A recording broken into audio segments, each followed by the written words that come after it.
to share my review today on a 7-quart KitchenAid mixer. And I wanted to upgrade this one. As you can see, I have another one back here, and this one I've actually had for 24 years. And so I felt it was time to finally upgrade to a bigger bowl as our family continues to get larger. And so this one is like the 4.5 quart.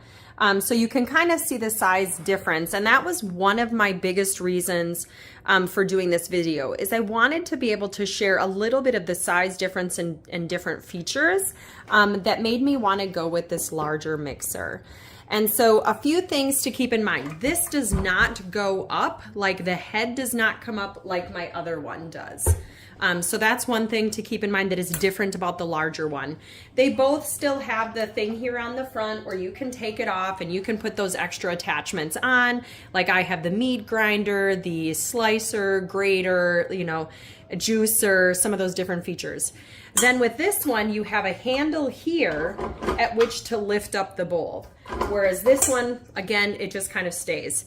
Once this is attached, and I'll show you how to attach and unattach the bowl, but to put your beaters in, you're actually going to set them in the bowl, and then you're going to put it on, and then it'll stay in place. And then you'll have to take it off the same way, because this does not lift up, and the only way that it mixes is when you lift this up and lock it into place. Now to take the bowl off itself, you can just lift up on the handle.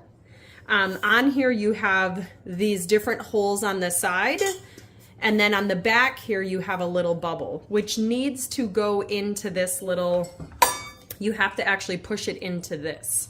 So when you're setting your bowl in, you're gonna line it up on the holes here on the sides, and then you're gonna push down, which is actually going to lock that bowl in place.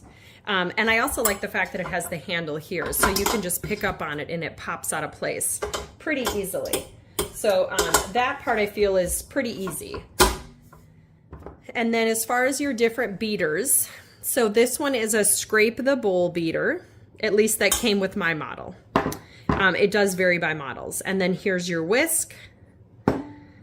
Here's your typical beater. And they all kind of have like this coating on them. Here's your dough hook, which we do a lot of homemade bread. And then the other feature I was super excited about was the pouring shield.